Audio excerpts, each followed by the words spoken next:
Hello, hello, and welcome to another ohmTown Daily News Show. I am Merwad, and today is Monday, February 13th, 2023. It's 9 p.m., and that means we're live yet again. Today, the episode is titled British Chips May Be Heading to the U.S., and we're going to be covering, briefly, I'll say it right off the top, briefly, another balloon article. And the Ohio catastrophe is a wake-up call. A Georgia man is pretending to be a CIA officer. A meteor explodes over France and happens to be coinciding with the Super Bowl ending. An $800 mechanical keyboard. Taxonomy for viruses. British semiconductor industry might be coming to the U.S. and overseas. Psychopaths are an evolutionary history, and it's something that I've been talking about for the last, while streaming for the last year, but for a decade now. The Air Force observed another Chinese balloon over the Middle East last year. TikTokers are roasting McDonald's AI, and Disneyland is the wettest place on Earth. Well, for some people on the Pirates of the Caribbean. Let's get into today's show.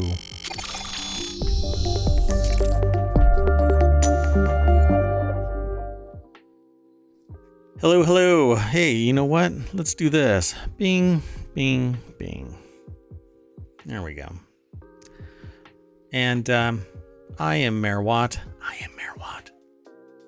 And that is ohmtown.com. You may have noticed a little bit of a slowdown. It's because we've got a quirk going on in ohmTown. We'll get it remedied, but keep checking out the site. Still a ton of news is being aggregated into little snippets, although you might find some large articles, and that is going to be remedied here in the next couple of days. That said, let's get back to the very beginning of the show. I am Merwat, that is ohmtown.com, and we do have the AI from on high, the one that powers ohmTown and where the glitch coincides. Just kidding. The AI is perfect. Is always awesome. So you want to say hi at least? I know you don't want to introduce yourself because you just say I'm the AI. I am the AI. Good evening, ohmTown citizens. Yep, there goes that line again. So hello and welcome everybody. If you are in chat, thanks for stopping by. If you're downloading this as a podcast or watching it over on YouTube, I'd say you know what to do, but I think that I'm supposed to ask everybody, ring the bell, favorite, follow, like, leave a review.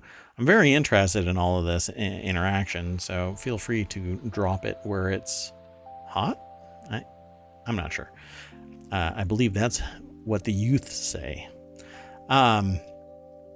Anyway, I like when you get down verbally. That's right. I too like to get down verbally. And I find that people enjoy it when I get down verbally. Anyway, let's get into the articles. Oh yeah, and we're going to be doing, you know how Twitter has verification? I do too, but guess what? You can become verified without having to pay anything over at ohmTown.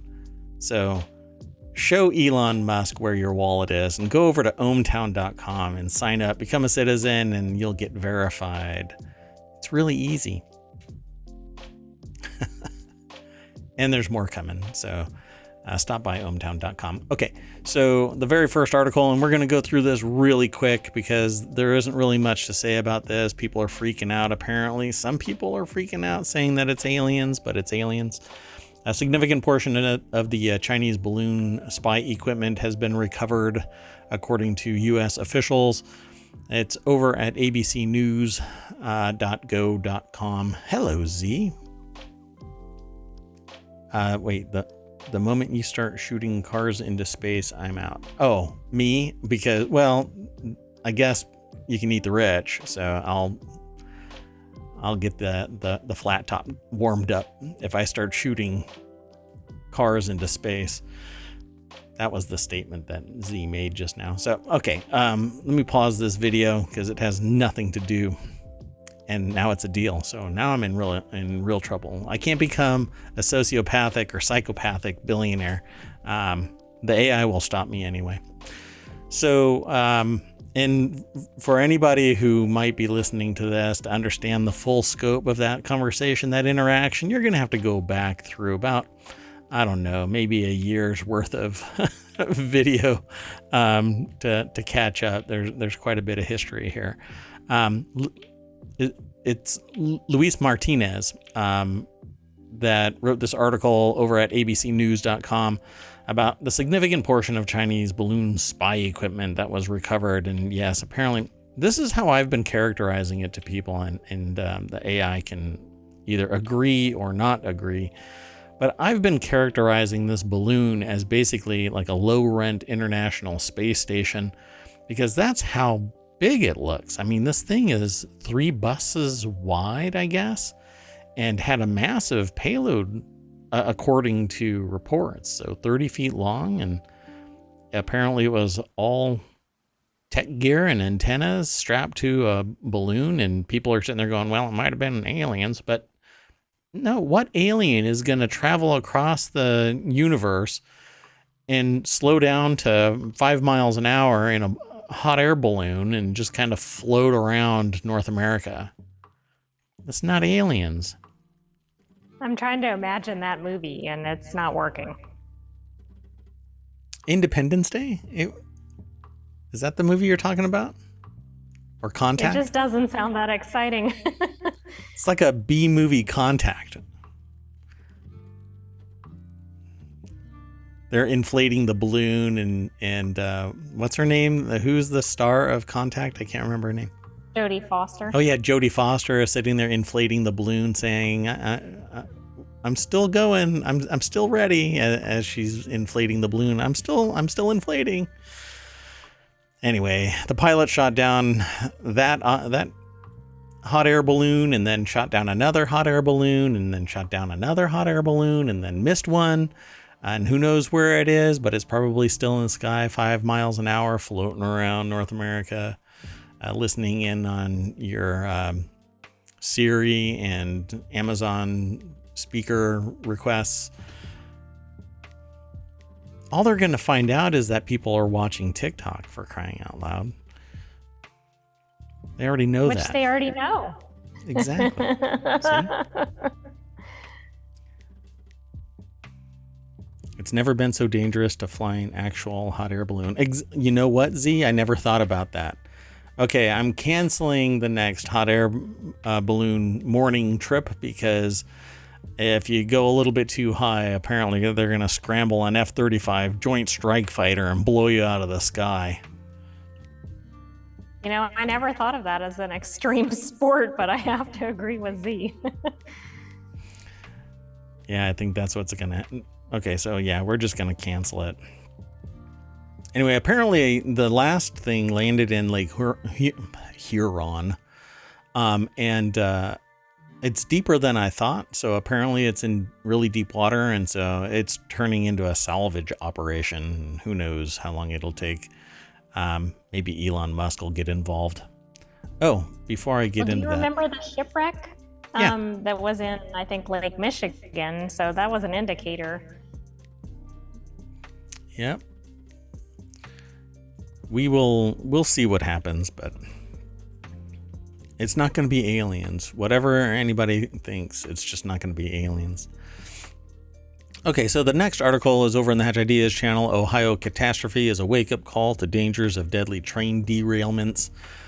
This is something that I spoke about briefly, and offline I've been talking to people about it, but to me it didn't seem like it was quite as dangerous, because I didn't know what the content of this train truly was. But apparently things like hydrogen chloride, which okay, the people that are reporting it are characterizing it as, oh look, it's hydrogen chloride and phosphine gas and other things, and there's actually 3 more, vinyl chloride and other things that were involved in that. But Hydrogen chloride, when it mixes with moisture, turns into hydrochloric acid, which basically is acid rain falling in the immediate area. And they're talking about like a 30-mile radius around this train wreck.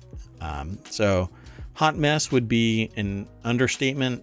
And then a reporter got arrested while reporting at which was a weird thing because they had a press conference and it was the command HQ for the incident. So when a reporter was reporting live at the back of the, the gymnasium that they took over, he got arrested because a couple of, I'll just say uppity people decided that they were going to exert their influence.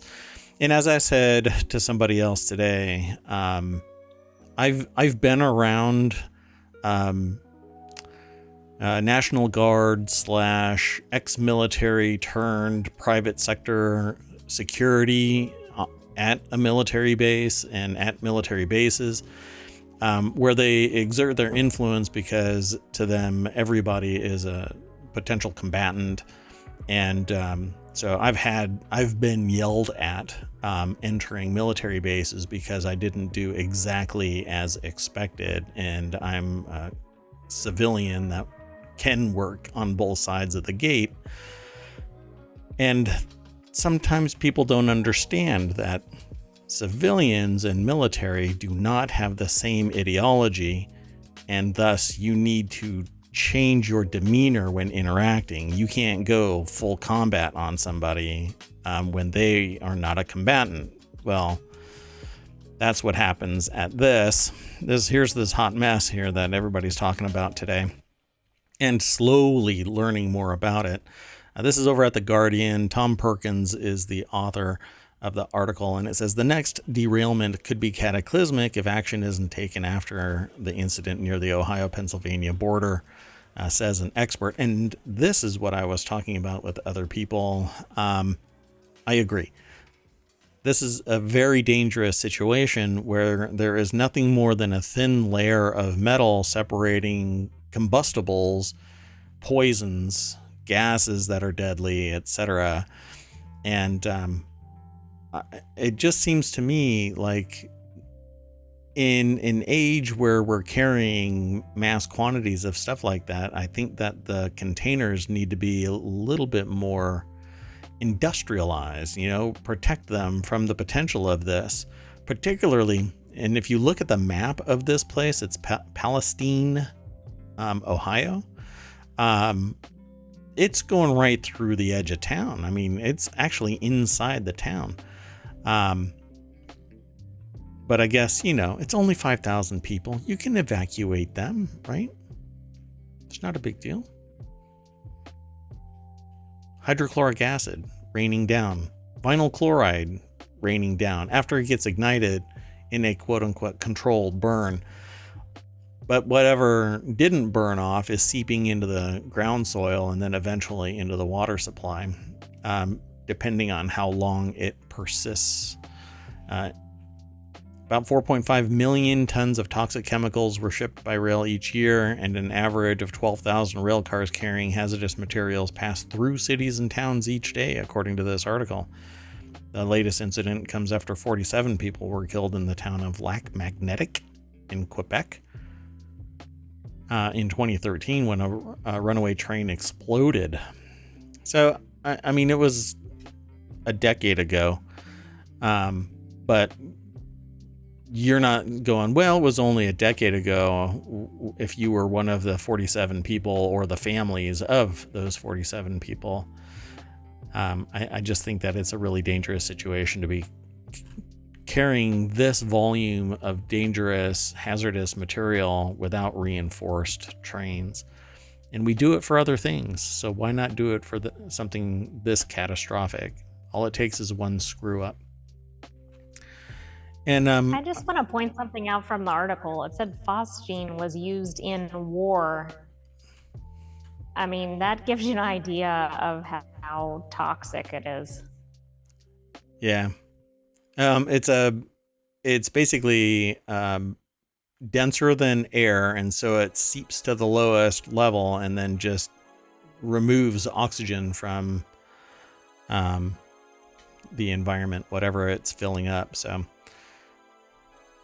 just imagine if this would have happened somewhere else. And I was told that has that been verified that this was the same place, or not the exact same place, but it was the same region where they filmed for a movie? Yes, in fact, the people that live in this town participated in the movie. The movie wasn't set in the same name town, but it was filmed in this town. I don't remember the movie name though. Oh, really? Oh, okay. That's a bummer. Well, at any rate, the way that this looks is that for whatever reason, and they haven't figured out the forensics yet, so I don't know what type of evidence is going to come from this, considering they just fired a controlled burn that might have eradicated any evidence they could possibly find. Did you figure it out? I did. It was a Netflix film called White Noise, and it was about, I think, a train derailment, and apparently it's a little too close to real events. Very close to home for them. So we'll keep an eye on it, and maybe whatever. Yeah, Z just said white noise ? Yes, that's what it was called. So I wasn't looking at chat when it came in, but you may have beat the AI, which means that I need to go back to the drawing board. Just kidding, AI. I'll never replace you. I can't quit you. I'll just move on. So, yeah, Z says rude. So the next article, we'll just keep on hustling through the news. Pro-life tip: do not pretend to be a CIA officer because, well, you're going to be in deep trouble. Robert Earhart Jr., which is dangerously close to somebody I know personally, was an agent with the CIA's Protective Operations Division with a top secret security clearance, and he needed a meeting with the DOJ. That's what the snippet is for this article. So let's go over to... So if you're going to impersonate somebody, you probably don't want to go meet with the Department of Justice. The man had posed as a DEA agent to free inmates from jail, officials said. So, a man who allegedly impersonated a CIA agent has history of impersonating federal officers, according to officials. And I just want to say something. ABC News kept the URL, which had the... okay, so it was titled originally Georgia Man Charged with Impersonating CIA Officer, but when you click the link, it goes over to an article that is titled Man Who Allegedly Impersonated CIA Agent Has History of Impersonating Federal Officers, officials say, which makes you kind of wonder, is this the same article? Well, it is. They just update things. Peter, I think, Karalambos is the author of this. And it says here, Robert Earhart Jr. was an agent with the Central Intelligence Agency's Protective Operations Division with a top secret security clearance, and he needed a meeting with the Department of Justice. Or at least that's what Earhart, 38 of Columbus, Georgia, allegedly said in a voicemail he left with the United States Attorney for the Middle District of Georgia on January 11th. Well, the federal official with whom he tried to schedule a meeting unsealed a complaint last week charging Earhart with false impersonation of an officer or employee of the United States. So you really shouldn't do that kind of stuff. Just as a notice, kind of like an announcement. A PSA? A PSA, a public service announcement, yes. Pro-life tip as well. CIA does not publicly advertise a Protective Operations Division. though a popular souvenir site sells a replica movie prop badge for the Protective Operations Division for $70. Is that an actual link? Coinsouvenir.com. I might as well give them credit because they're actually linked within abcnews.go.com, this article. And the CIA hires protective agents who deploy worldwide to perform sensitive operations. You might as well just call these spies or clandestine operatives. Protective agents is probably maybe a little too soft.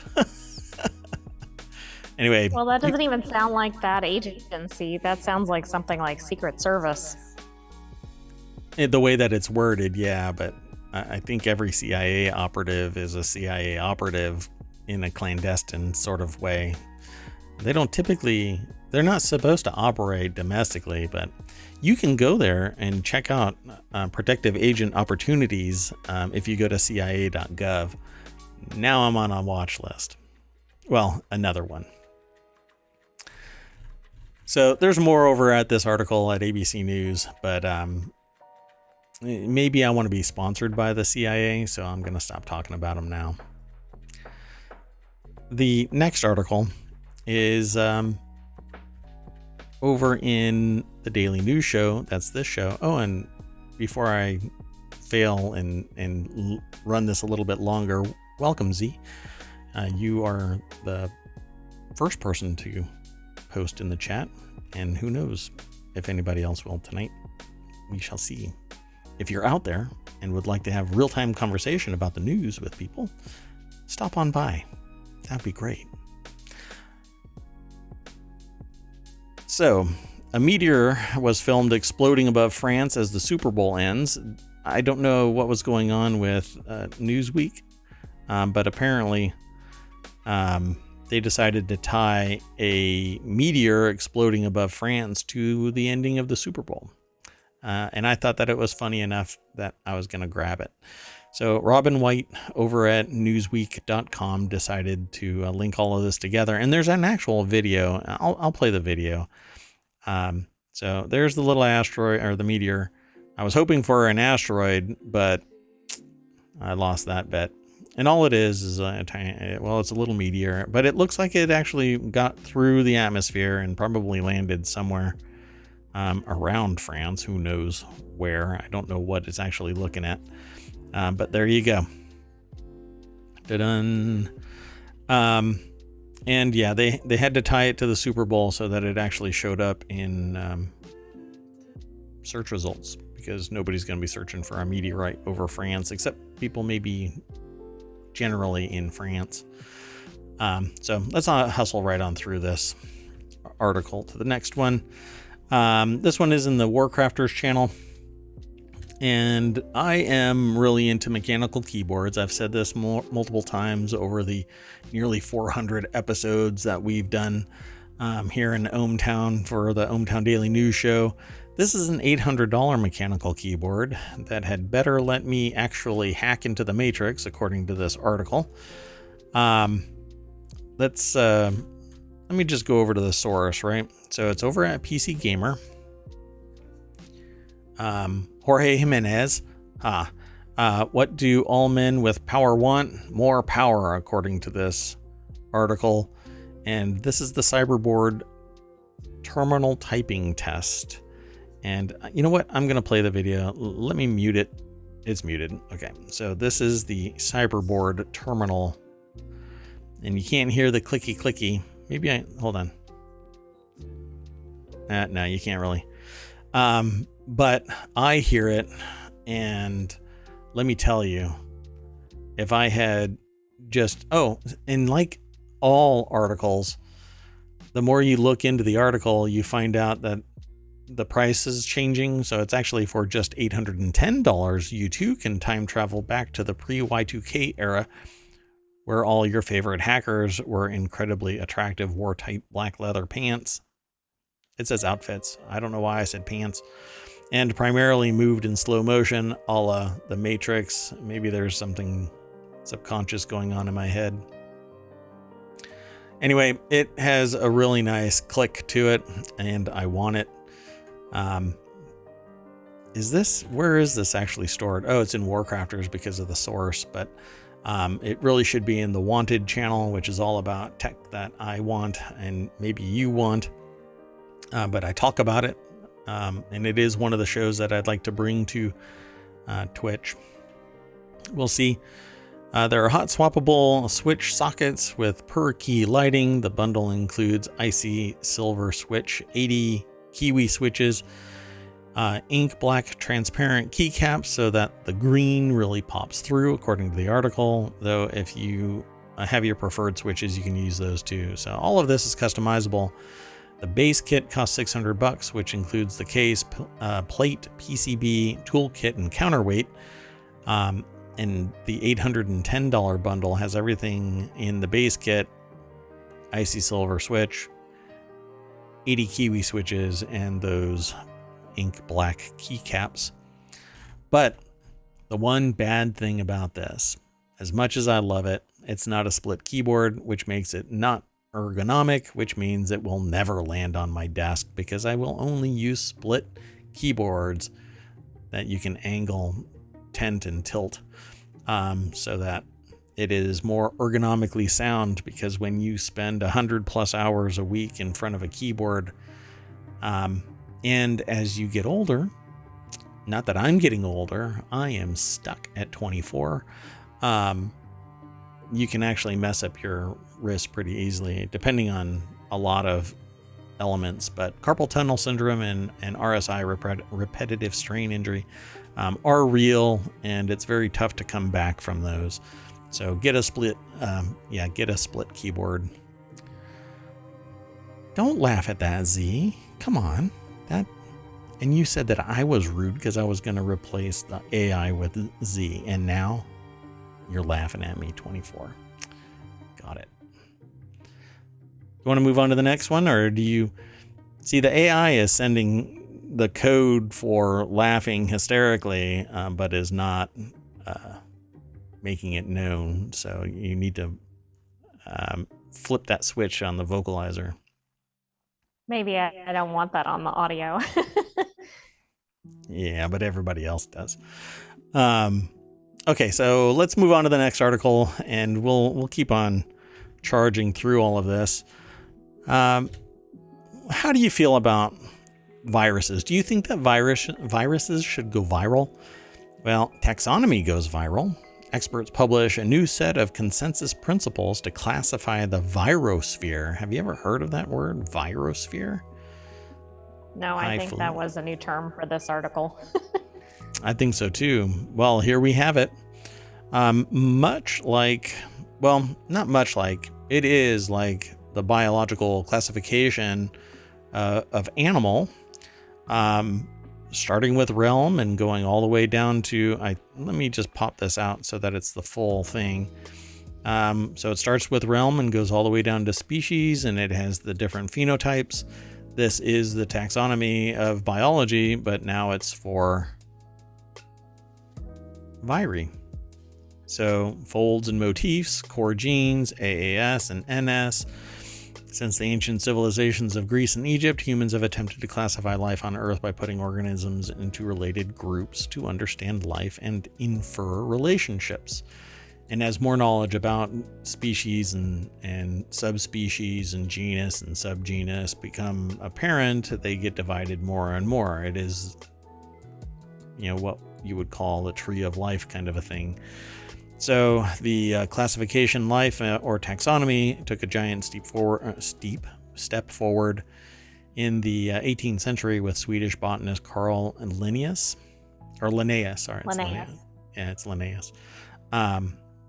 As soon as I said it, I realized that I was pronouncing it wrong because I've heard that countless times. Established a hierarchical classification system that grouped organisms based on common characteristics. Significantly, he developed a Latin naming system that described each organism by group or genera and species, and so on.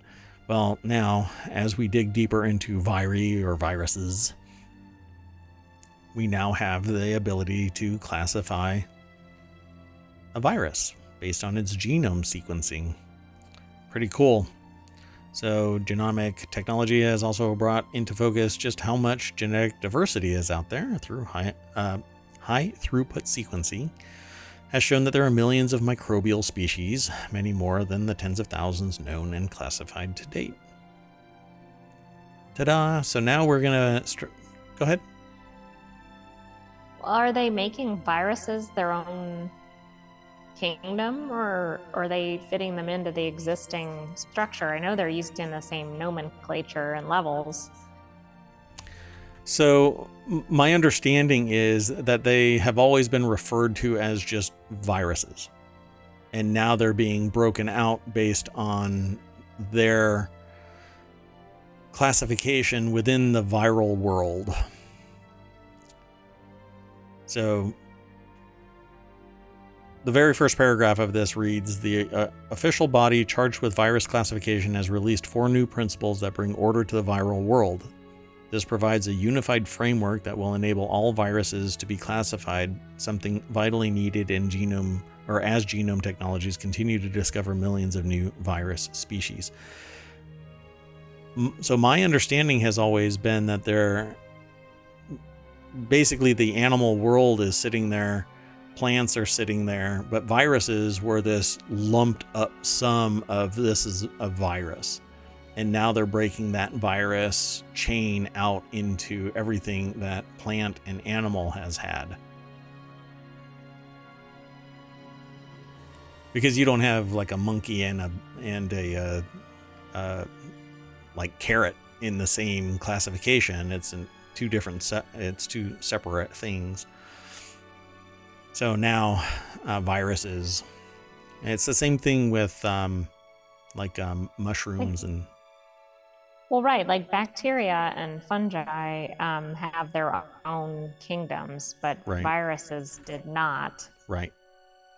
And now it's going to look more like that. Except that this is how it's going to be broken out with these little segments within the realm, realm, kingdom, etc. So it looks like it's going to be pretty neat to watch this. This is probably, I can only say that in my entire existence in academia, I've never witnessed the creation of an entire new classification system coming to bear on what amounts to something that we've known about for millennia. Only learning today that we can classify this stuff because we've been able to peer inside and find commonalities from one to another. This virus is just like that virus, right? That's why we have like COVID-19 is a flu. It has the same characteristics as other flu or viruses. And so you can classify it as this. We've just been calling it flu. I think it's pretty exciting because, it's been since the 1800s where they've really made major changes to this. Obviously, new species get identified from time to time, but I think it's been many, many years until they've made a significant update to this system.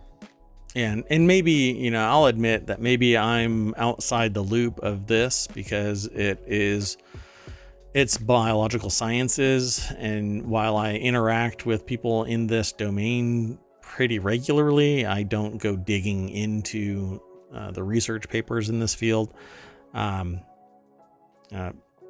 Ostensibly, it's because I focus on the tech and not the actual biological science. So I know how it's all done, but I don't know where it stands. So it's really interesting. It says that in 2016, a consensus statement was published accepting the principle that viruses could be classified by their genome sequence without the need for them to be cultured or their physical character or properties described. While this advance recognizes the vast diversity that exists, it does not resolve ongoing debates about how viruses should be classified. Should it be based on clinical significance, host, or other biological properties? Using Darwin's principles, viruses do not fit a universal evolutionary taxonomy. as they appear to have evolved from a number of different independent ancient evolutionary origins and have multiple trees of evolutionary history with little or no overlap. Well, apparently that's not exactly true, although where they do overlap, and I'll bring that chart back up, they overlap in certain instances, and the classification accounts for it.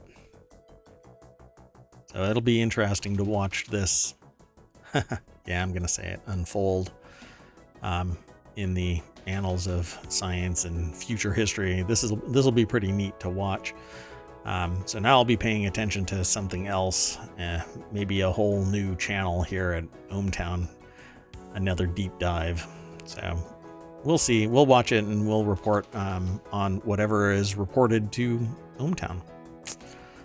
Let's continue on with the rest of the news. The next article is what led to the title. British semiconductor bosses threaten to move overseas as US and EU splurge on chips. UK semiconductor bosses are pleading with the government for subsidies and amid fears that some chip firms will be forced to move overseas. Yes, nothing like growth and development overseas to force a business to relocate entire operations of very expensive fabbing and distribution. Yeah, it's because the local government just won't give them enough money that they have to move somewhere else. Maybe if your margins were smaller and prices were lower, you would actually sell more domestically and not have to, quote unquote, be forced. It's like Big Brother, your Big Brother in real life, grabbing your hand and smacking you in the face with it and saying, "Why are you hitting yourself? Why are you hitting yourself?" That's exactly what the government is doing to these semiconductor companies, right up until they pack up their bags and run away to the United States and other overseas locations. I think this is they're out of their mind.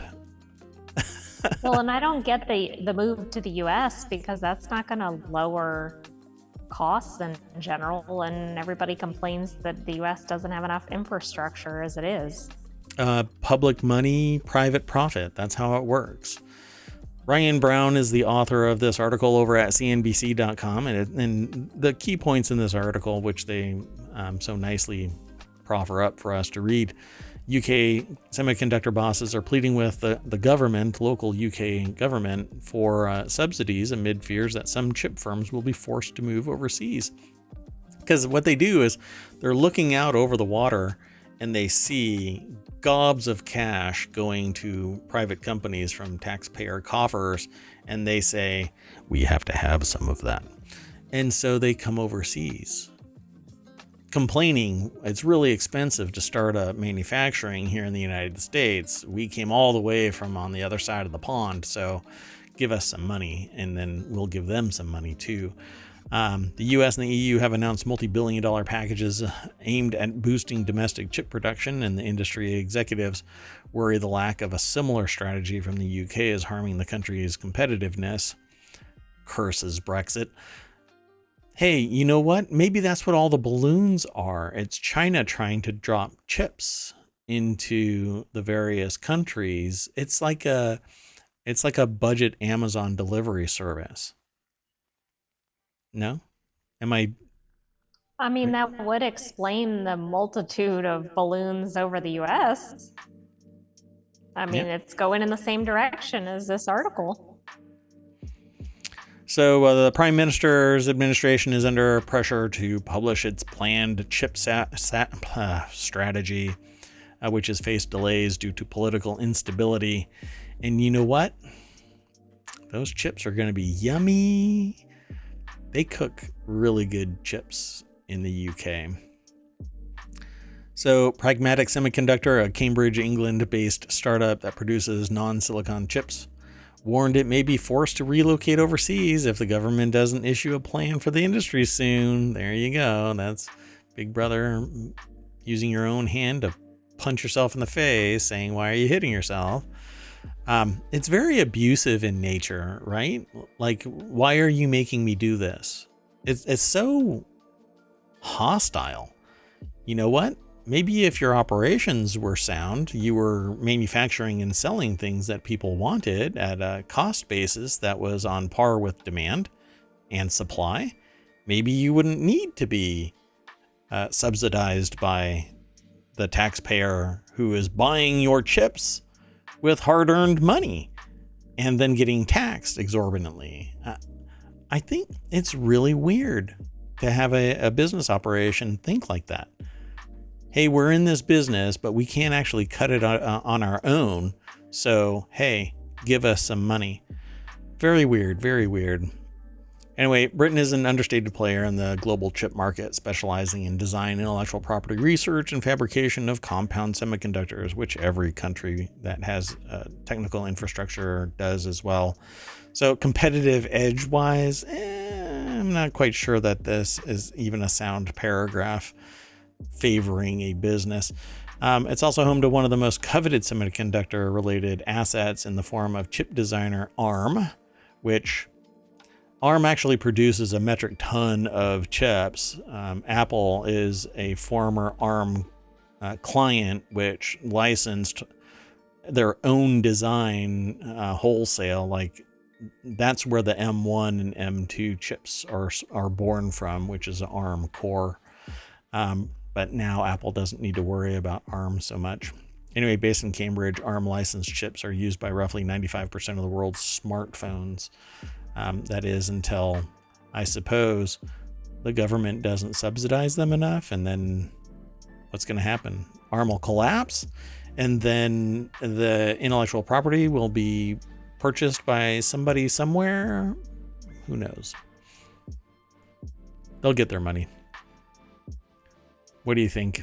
Do you think that we do want there to be some more competitors in this space, so it would be good if this company survived, but I agree. I don't really like the tactics that are being reported in the article. Yeah, so Z says probably not, Mayor. What? That they'll collapse? Yeah, I don't think they'll collapse either. TSMC, though, and IQE, it says IQE is a microchip firm in the semiconductor cluster in Newark, Wales. Has also warned that it might relocate to the US or EU if the government doesn't act in the next 6 months. Yeah.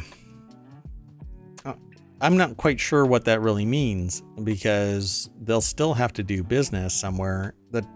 The taxes, they'll get taxed differently. And the reason why they're in Wales versus the EU or the US is because the taxes and benefits, infrastructure is there. They have the intellectual, HR capabilities are there, right? So the brain trust is there. So they're not going to just pack up and leave. I think that they're showing their hand a little bit too much. And threatening the government that they're going to vacate the premises. I really doubt that they would ever do that. Quote, we would love to stay in the UK and have committed to grow in the UK, but we also have to do what shareholders want and go where the money is. There you go. Yeah, apparently it's not their own bottom line through manufacturing, marketing, and sales. It's through the subsidies of a government. So I'm sure that the shareholders and stakeholders really want to hear that you can't make it on your own. You have to have subsidies. And just so y'all know, we've just lost ARM, IQE. TSMC, I think, is still crushing it. The Taiwanese semiconductor giant is by far the largest producer of microchips. This is a well-known thing. TSMC is everywhere. You open up something anywhere and it probably has TSMC chips. So I just think that it's act of national self-harm. That's probably the, but I think that they're saying it in the way that, well, the government isn't helping. So because of that lack of strategy, so I think that's what it says here. UK tech industry executives have said the lack of similar strategy from the government, like the US and EU, is harming the country's competitiveness. No, probably the lack of innovation is harming. I don't know. Maybe it's just me, but I think that there needs to be more competition.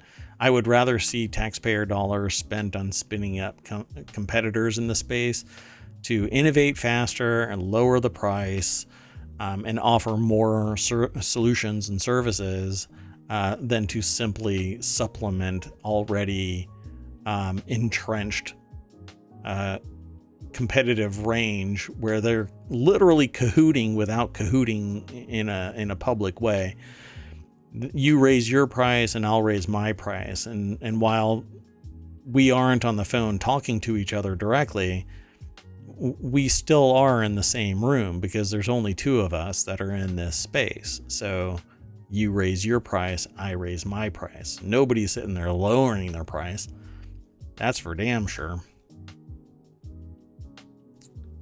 And it's the new every 2 kind of year, new every 2 years, doubling of the number of transistors in the system or in a chip. And thus it's the standard business model. It's the drip of tech, which is very frustrating for somebody who's tech minded.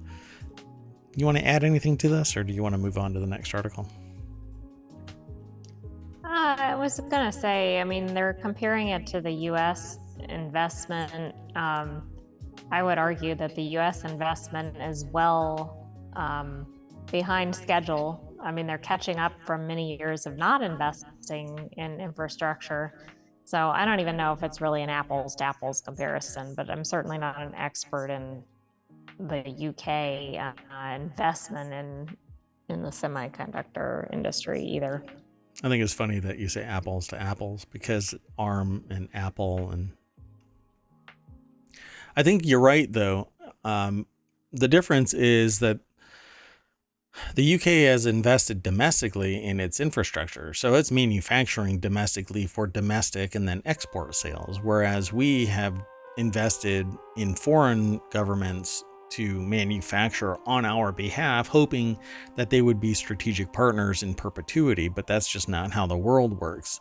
You know, at some point, people either get greedy or lust for power and invade Ukraine. Oh, I'm sorry, that's a different story.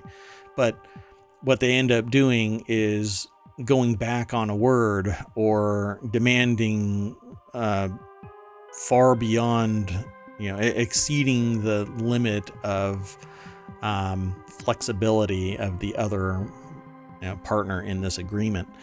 So now, as I have been saying for close to 20 years now, we really do need to return to domestic production of chips, and we're doing that, but we are probably 40 years behind where we should be in domestic chip production. Although we do a lot of high quality production domestically for tactical strategic needs, all of our bulk production is done overseas with minimal oversight. So now it's all coming home. I see prices going to increase because there's so much environmental impact monitoring and OSHA and oversight in general, government and local and state, etc. Everybody wanting a piece of the action and control. So prices are going to increase. I see in the next 5 to 10 years it'll start making jumps as these sunk costs and short memories regarding where taxpayer dollars are going fades away. The companies that benefited from an investment will now just start ramping up the costs for the retail items. Let's move on to the next article. And this is one that is, I'd say, near and dear. I've been talking about this for quite some time now. I believe that sociopathy and the knock-on of that is psychopathy. It's one and the same, really. It's just the level of intensity. They're not absolutely equal, but if you have sociopathic tendencies, you're basically a short jump away from being psychopathic. But psychopaths, why they've thrived through evolutionary history and how that might change, I certainly believe that sociopathy is a survival trait and that it has been getting more and more, I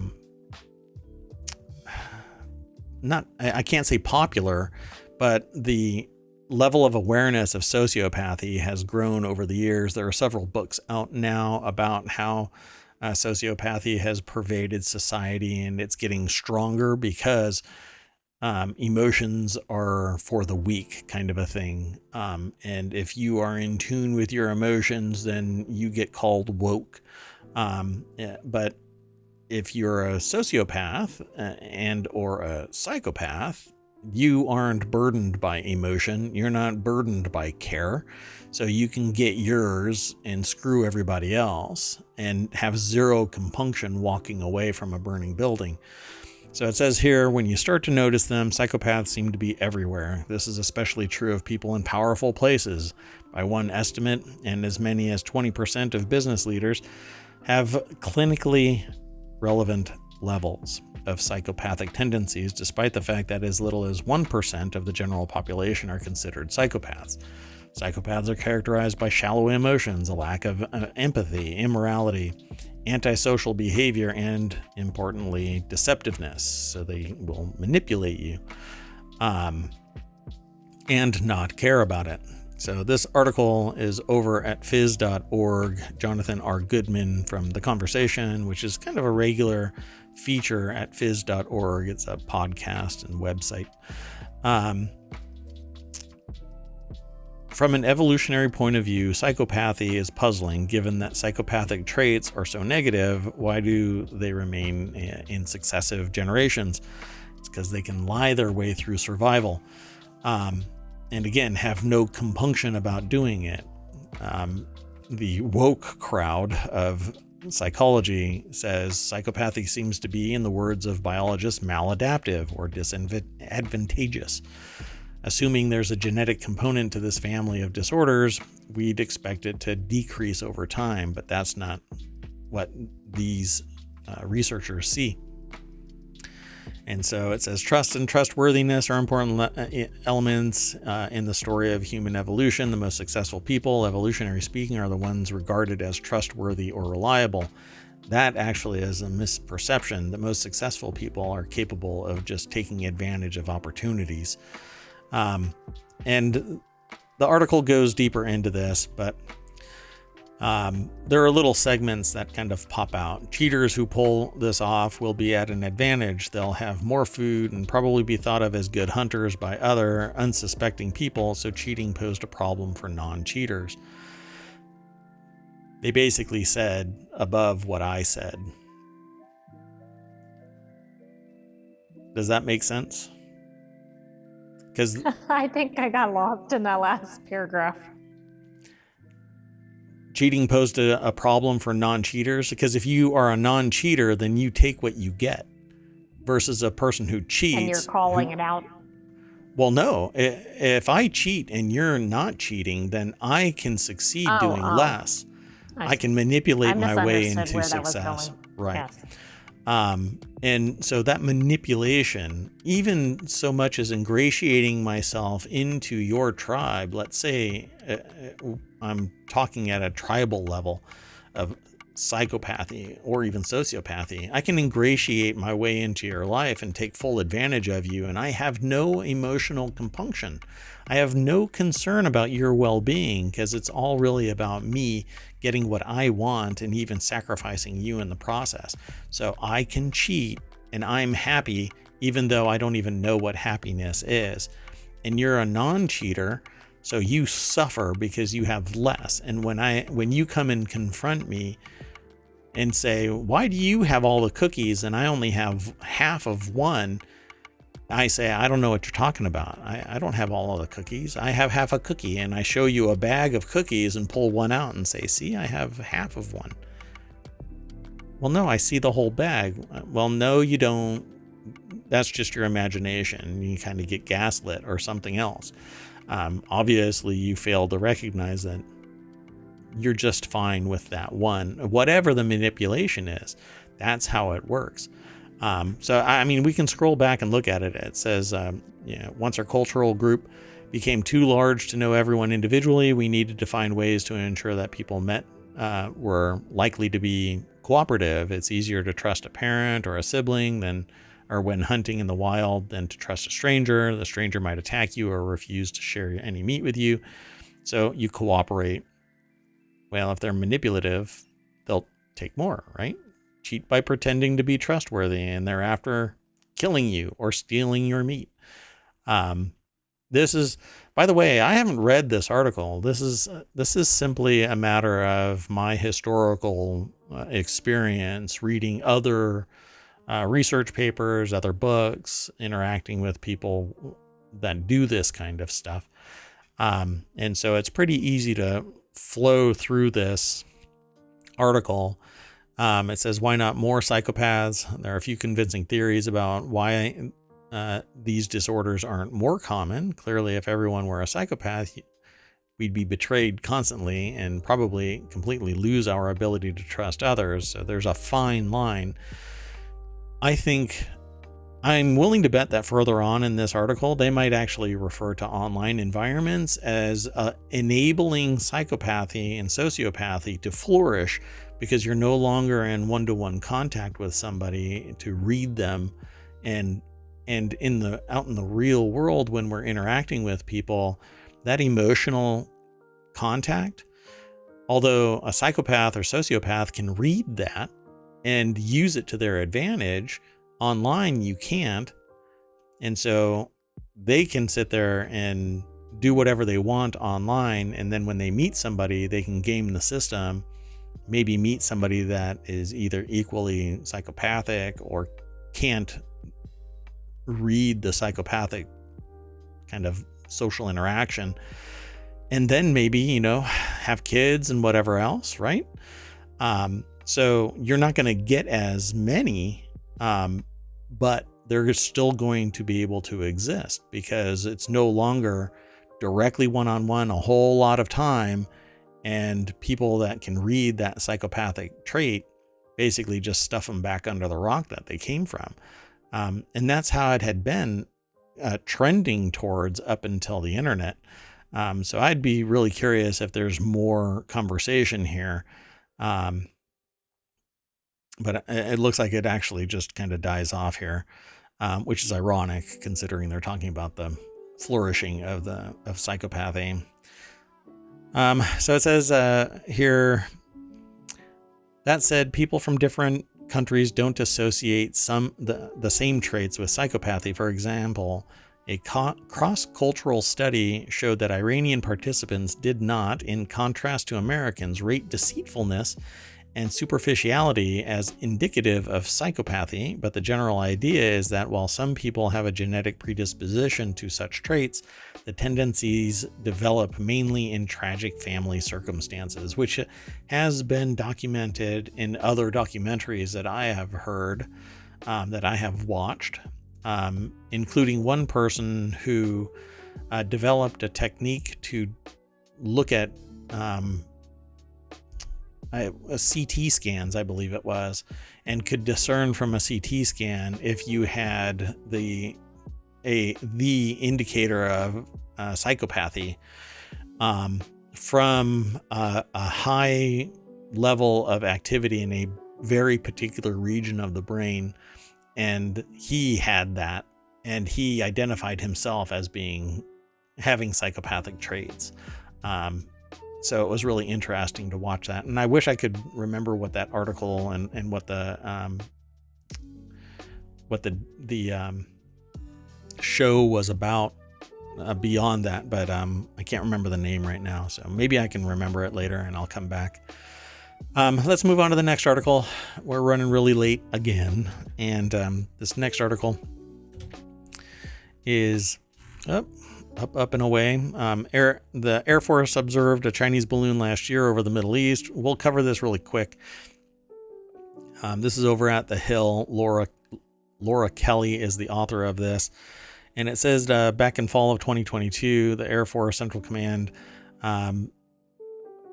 basically watched as a Chinese balloon floated its way over the Middle East. But this article kind of talks about a bunch of other stuff, and then it says Grinkiewicz, who identified the balloon as Chinese in the sighting last year, said that AFCENT had not observed these types of balloons hovering near over American bases or posing a threat to our forces whatsoever. And the Biden administration has condemned the discovery of the Chinese surveillance balloon, first revealed on February 3rd, as a brazen violation of U.S. sovereignty. If these things are floating all over the place, then I'm not quite sure why countries don't enforce their air sovereignty. Their airspace. Yeah. When they're up in orbit, then obviously it's up in space. But if you are within the area where planes are flying around, or even within direct surveillance range of a slow-moving balloon hovering at 60,000 feet, I think that every agency, every country should have the ability to just, pick it off. Now, you have to be very secure that you're picking off somebody's surveillance balloon and not a hot air balloon.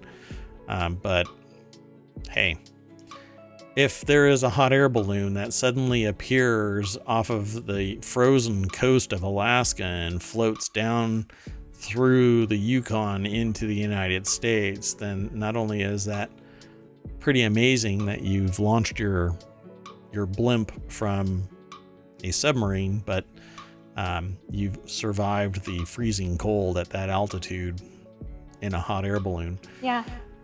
I thought people like to go in kind of nice weather for hot air balloon rides. And also, I did just research that hot air balloons are typically up to about 3,000 feet. So we might be okay because they're going to be at a completely different level than these weather balloons. I've jumped out of a plane 5 times higher than that. Hot air balloons don't go up that high because it takes a lot of heat to keep them up. Okay, so the next article, and we're getting close to the end of the day. TikTokers are roasting McDonald's hilarious drive-through AI order fails, and it shows that robots won't be taking over restaurants anytime soon. I think that is actually a mischaracterization of how fast computers and AI in particular can evolve. This is in the Daily News Show. That's this show. And the whole article has actually been aggregated, well, at least whatever it was that they provided. So Business Insider provided the article to everybody. And Nancy Luna is the author of this article. And it says that McDonald's has been testing AI-powered ordering in its drive-through lanes since 2019. I've never noticed them, although, sometimes when I'm talking to somebody through the speaker, it sounds like an AI.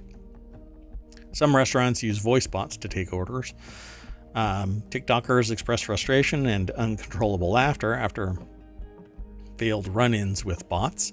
I would love to interact with a McDonald's bot to see how well it can interact.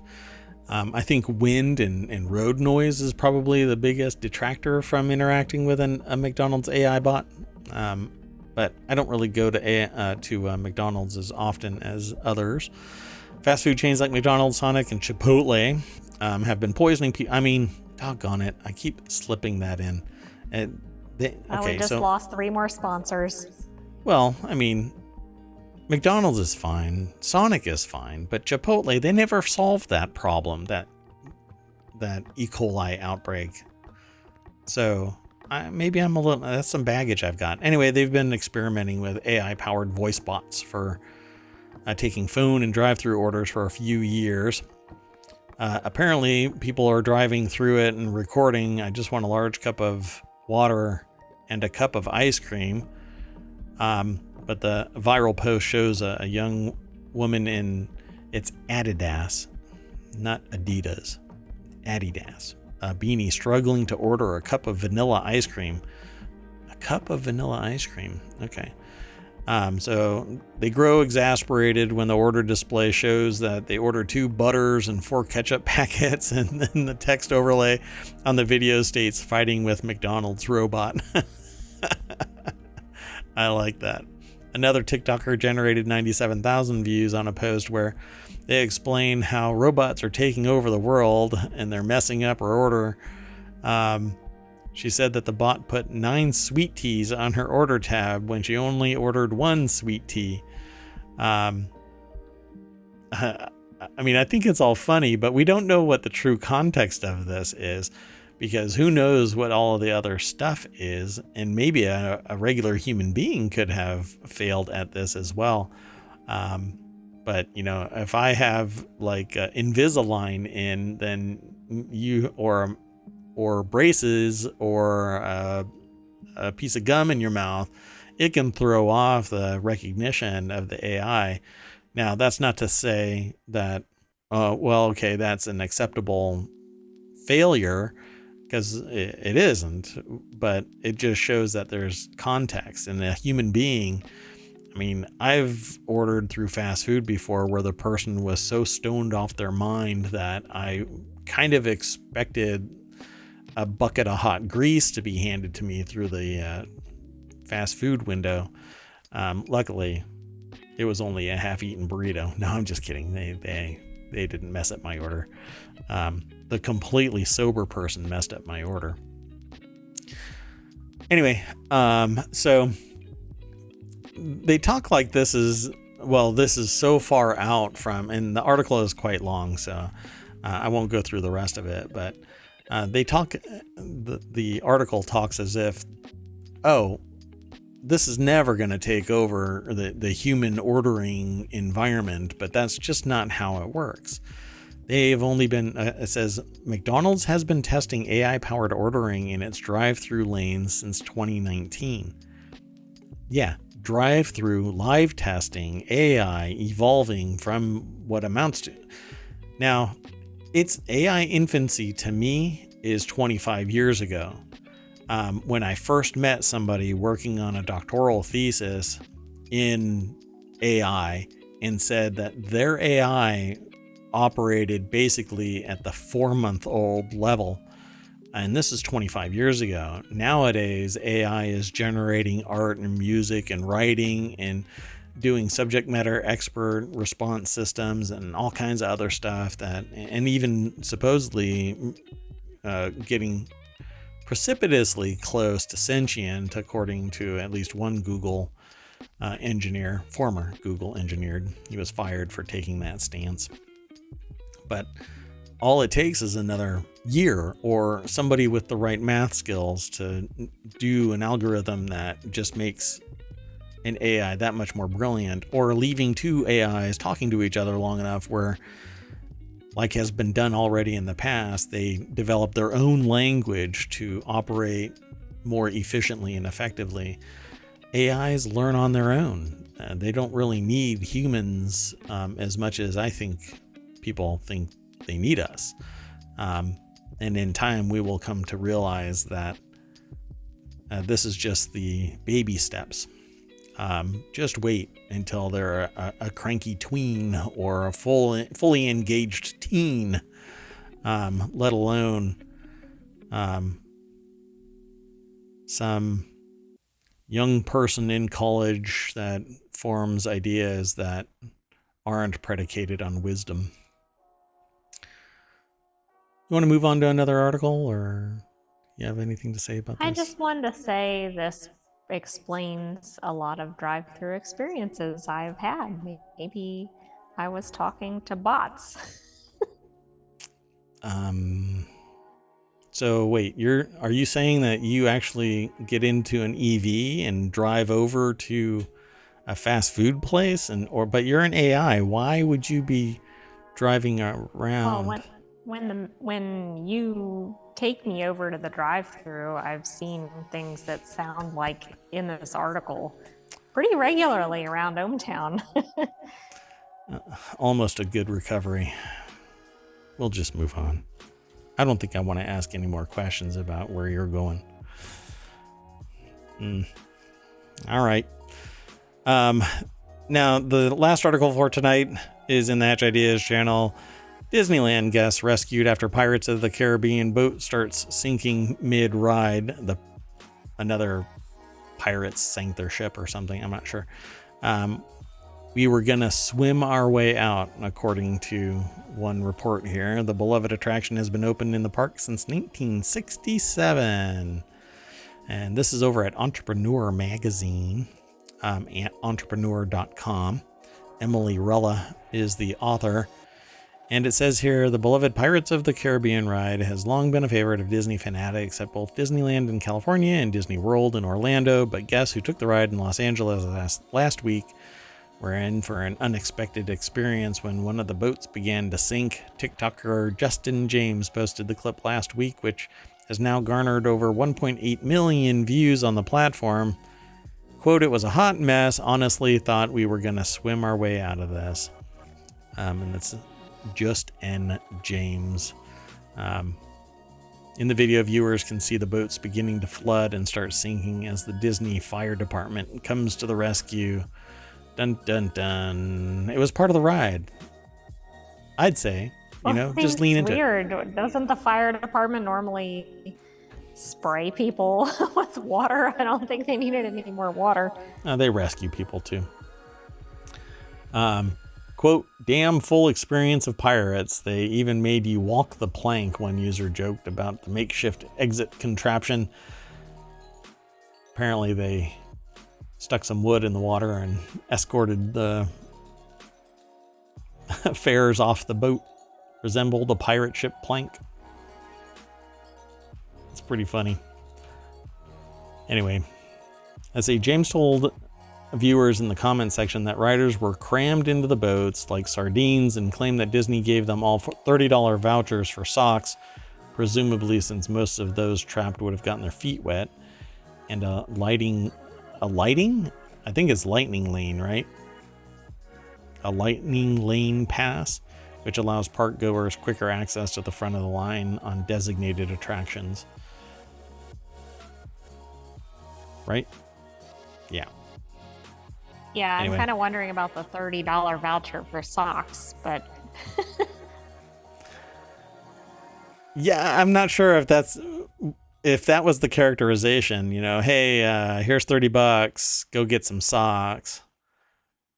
That would be Right. really hilarious if that's really what it came to be. We drenched your shoes, but don't worry about the $180 shoes you're wearing, or even $60 shoes you're wearing, or $30 shoes you're wearing. Here's $30 for socks over in the Disney store. So it's not like we're really losing anything. We're just replacing your socks that we got wet because our boat took on water. I want to know forensically what happened. Did other pirates, sabotage the boat? well, right. I mean, doesn't this ride go probably, I don't know, hundreds of times a day, every day? Why did it just randomly sink? Inquiring minds want to know over at ohmTown. Come on, Disneyland, let us know. Let us know what's going on. This is more important than what's going on in that Ohio train wreck. That's not true, but anyway. Okay, it's more that's amusing, it, folks. But it's not more important. No. Okay, so look, Rihanna streams surged by 640% thanks to the Super Bowl halftime performance. And depending on who you talk to, it's because she too cast a spell with the devil. And it has led to more people paying attention to her, who I heard that she's a billionaire. Oh, and she's also preggers. So she was up there dancing around and doing her thing like 5 months pregnant. Didn't even know that. I would not be doing that. Well, I mean, if I was 5 months pregnant, I would have way more than 640% increase in my videos. Because, I'm a dude. I can't carry a child. Anyway. Unless you were a seahorse. Unless I was a seahorse. Or what's that senator's name? What's his name? Lady G? I should just leave this alone, right? I should just move on. I'm going to move on. Oh. I'll move on. thanks for coming. Thanks for hanging out in chat. Thanks for downloading the podcast. Thanks for commenting over on YouTube and watching the views there. I wish that Twitch had a longer term storage environment for me. Otherwise, everything would be on Twitch, but I got to do something. Z, you're still here, and you said, don't let your dreams be dreams. Go get yourself pregnant. All right.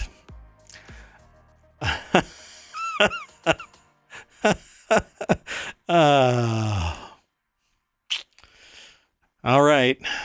See, I was shooting for going to the moon or trending towards being a billionaire. But you know what, Z? I'm gonna take your advice. I'm gonna pack it all in, and I am just gonna go and try and get myself pregnant. I'll do it for science. How many TikTokers do you think are? Do you think we could get somebody to actually think that they could do that? It's bound to work out. Oh, Z. I need to get you in here as well. We could do another window right there. You know, Z. Us three. We could probably dominate. You could come in periodically and throw in your commentary too. That would be awesome. No? Maybe not. All right. We better go. We'll be here all night. And I have to prep for tomorrow, so.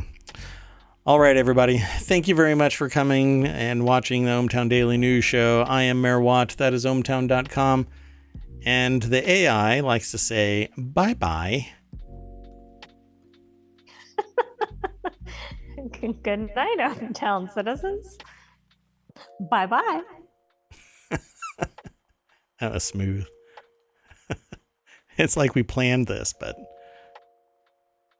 not. Have a good night, everybody.